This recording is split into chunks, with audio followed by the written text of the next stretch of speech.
அன்பு நண்பர்களே வணக்கம். இப்போது மிடில் ஈஸ்டில் என்ன நடந்துகிட்ருக்கு, ஈரானில் வந்து போர் நடந்துகிட்ருக்கு இல்லையா, அந்த ஹோர்மோஸ் நீரிணையில் முற்றுகை நடந்துகிட்ருக்கு.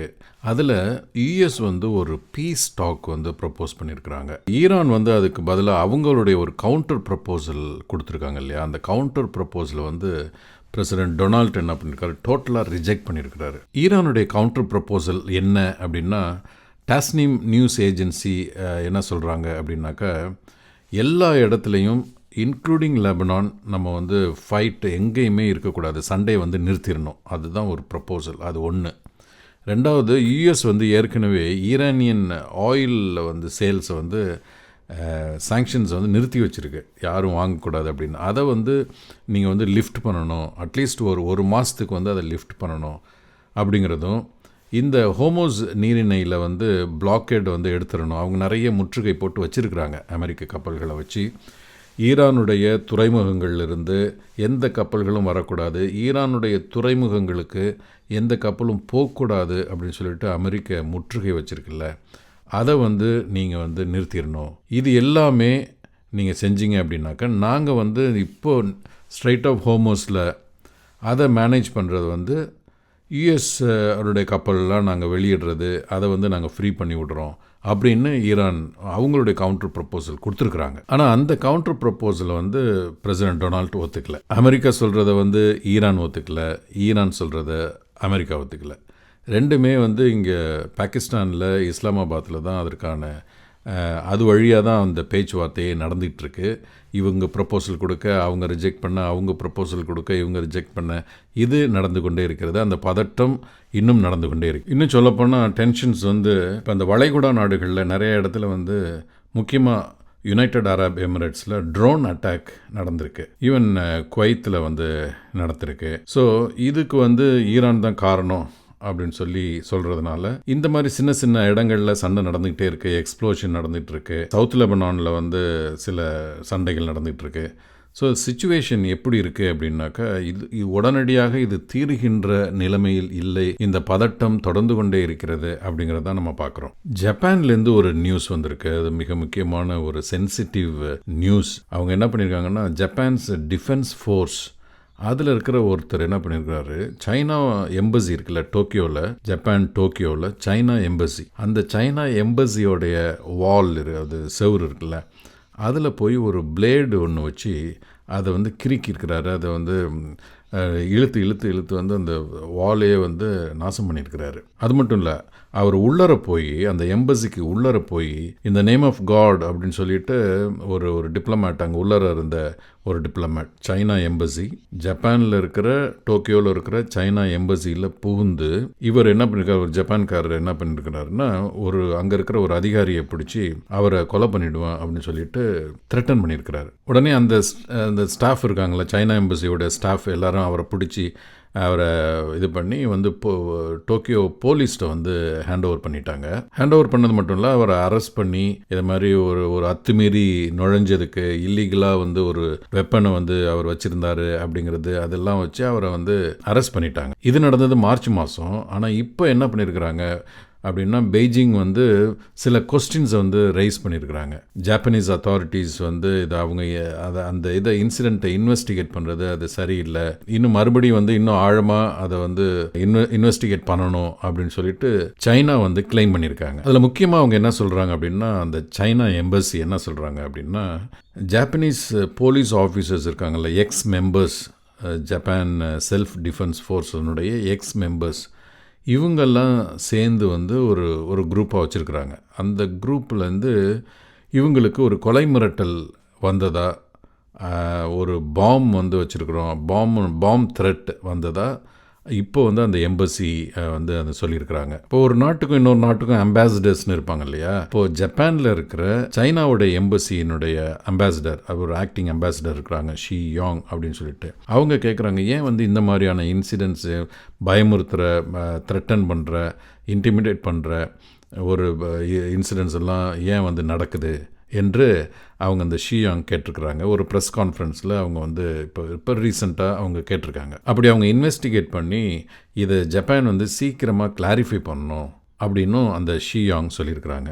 ஏற்கனவே ஜப்பானுக்கும் சைனாவுக்கும் பிரச்சனை நடந்துகிட்ருக்கு. அந்த தாய்வான் கண்ட்ரியை பொறுத்தளவில் வந்து சைனா தாய்வானை வந்து அட்டாக் பண்ணுறது, அதை வந்து இது ஜப்பான் எதிர்த்து கேட்குறது, இந்த மாதிரி பிரச்சனை ஓடிட்டுருக்கு. நிறைய பிரச்சனைகள் சைனாவுக்கும் ஜப்பானுக்கும் நடந்துகிட்ருக்கிற இந்த வேளையில் இந்த கேஸ் வந்து சைனா எம்பசியில் ஒரு ஜாப்பனீஸ் வந்து உள்ளே புகுந்து கொலை மிரட்டல் பண்ணது, அது அந்த பாம் த்ரெட் பண்ணது, இந்த இதை வந்து சைனா கொஸ்டினாக ரைஸ் பண்ணிகிட்ருக்கிற இந்த நேரத்தில் US president Donald Trump China's leader Xi ஜின்பிங்கை வந்து அவர் சந்திக்க போகிறார். இது ஜப்பான் நியூ பிரைம் மினிஸ்டர் இருக்காங்கல்ல, சானே தக்காய்ச்சி, அவங்க வந்து இது மறுபடியும் இந்த பகுதியில் ஒரு டென்ஷனை ஏற்படுத்தும் அப்படின்னு அவங்க சொல்லியிருக்கிறாங்க. ஏன்னா 2025 பிற்பகுதியில் என்ன நடந்துச்சு அப்படின்னா, ஜாப்பனீஸ் பிரைம் மினிஸ்டர் தக்காய்ச்சி வந்து அவங்க புதுசாக பிரைம் மினிஸ்டர் ஆன பிறகு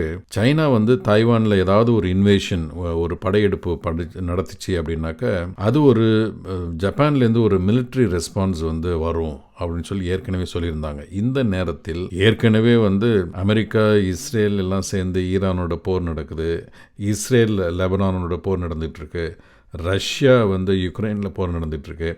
இந்த நேரத்தில் வந்து ஜப்பான் ரஷ்யாவோடைய டென்ஷன்ஸ் பில்டப் பண்ணுறது வந்து மிகவும் கவலைக்குரியதாக இருக்கிறது. ரஷ்யாவை பற்றிய ஒரு முக்கியமான செய்தியை இப்போ நம்ம பார்க்கணும். மே 9 எப்பொழுதுமே மே 9 வந்து ரஷ்யாவில் மிகப்பெரிய ஹாலிடே, ஒரு பெரிய மேஜர் நேஷ்னல் ஹாலிடே. ஏன்னா அன்னைக்கு தான் ஜெர்மனி ரஷ்யா மேலே வேர்ல்டு வார் 2ல் இரண்டாம் உலகப் போரில் ஜெர்மனி ரஷ்யா மேலே போரிட்டது, ஆனால் தோற்று போய் திரும்பியது. அப்போ அதில் ஒரு கையெழுத்து போட்டாங்க, ஒரு சைன் பண்ணாங்க. ஸோ இனிமேல் வந்து ஒரு ஜெர்மனியோட அன்கண்டிஷனல் சரண்டரை வந்து சைன் பண்ணாங்க. அதில் சோவியத் யூனியன்லேருந்து கிட்டத்தட்ட 2.5 கோடி பேர் வந்து இறந்து போனாங்க, சோல்ஜர்ஸ், சிவிலியன்ஸ் எல்லாம். ஸோ அதை நினைவூட்டுற மாதிரி 1945 செலிப்ரேட் பண்ணாங்க. அப்புறம் பிரஷ்னேவ் அப்படின்னு சொல்லிட்டு ரஷ்யன் பிரசிடெண்ட் லியோனாய்டு பிரஷ்னேவ் 1965 அவர் மிகச்சிறப்பாக அதை வந்து கொண்டாட ஆரம்பித்தாங்க.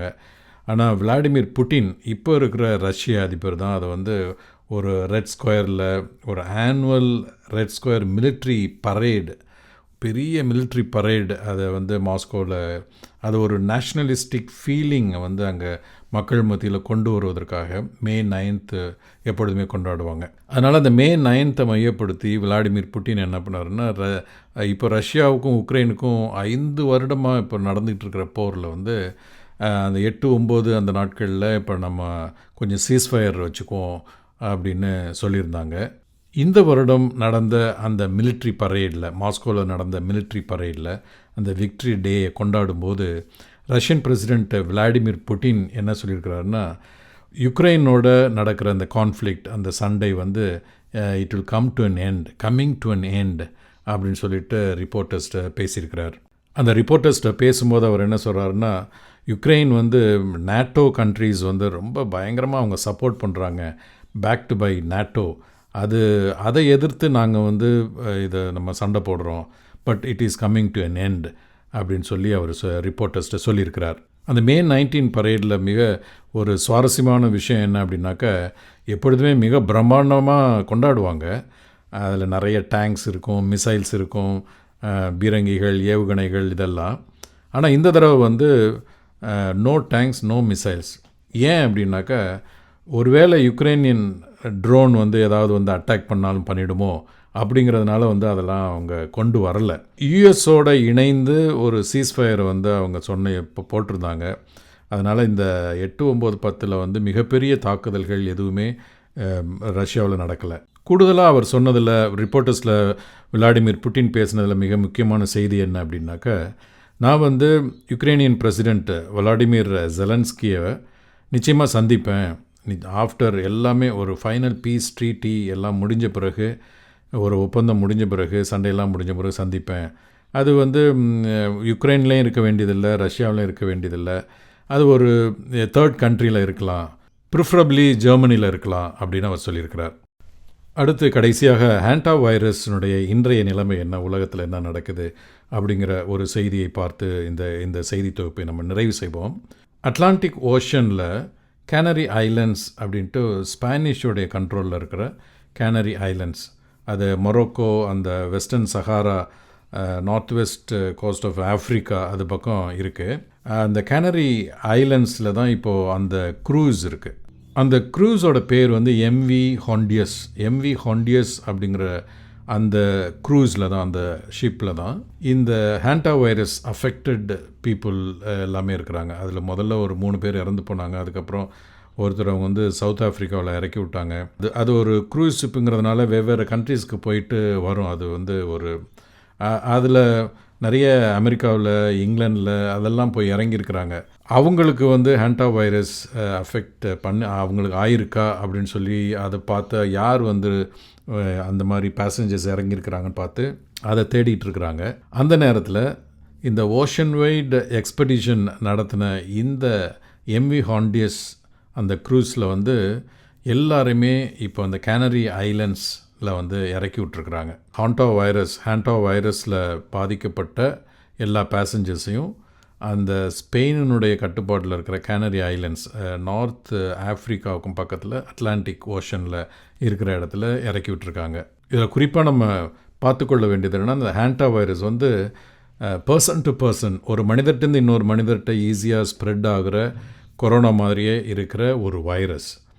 இப்போது இதுவரைக்கும் ஒரு 3 பேர் இறந்துருக்காங்கன்னு சொன்னேன். 7 to 8 பேர் வந்து கன்ஃபர்ம்டாக இந்த மாதிரி ஹேண்டா வைரஸ் இருக்கிற ஆட்களை கண்டுபிடிச்சிருக்கிறாங்க. இப்போ ஒவ்வொரு கண்ட்ரியுமே என்ன பண்ணுறாங்கன்னா, அவங்கவுங்க தனியாக ஒரு கப்பலை அனுப்பிச்சு, இப்போ உதாரணமாக யுனைடெட் ஸ்டேட்ஸ் என்ன பண்ணியிருக்காங்க, ஒரு மெடிக்கல் ரிப்பாட்ரியேஷன் ஃப்ளைட் அவங்களுக்கு அனுப்பிச்சு அவங்கள குவாரண்டைன் பண்ணி கொண்டு வரத்துக்கு ஏற்பாடு பண்ணியிருக்காங்க. ஆஸ்திரேலியா வந்து அவங்களுடைய பேசஞ்சர்ஸை கொண்டு வரத்துக்கு ஏற்பாடு பண்ணியிருக்கிறாங்க. இது மாதிரி ஒவ்வொரு கண்ட்ரியும் அந்த பேசஞ்சர்ஸை அந்த கேனரி ஐலண்ட்ஸ்லேருந்து கொண்டு வரத்துக்கு ஏற்பாடு பண்ணிகிட்ருக்குறாங்க. அதனால் உலக அளவில் இன்றைய ஸ்டேட்டஸ் என்ன அப்படின்னாக்கா, மறுபடியும் ஹோர்மோஸ் நீரிணை முற்றுகையில் தான் இருக்குது. ஈரான் கொடுக்குற ப்ரப்போசல் அமெரிக்கா ஏற்றுக்கல, அமெரிக்கா கொடுக்குற ப்ரப்போசலை ஈரான் ஏற்றுக்கொள்ளவில்லை. இந்த நேரத்தில் வந்து ஜப்பானுக்கும் சைனாவுக்கும் ஒரு மிகப்பெரிய ஒரு ரப்சர், ஒரு மோதல் வந்திருக்கிறது.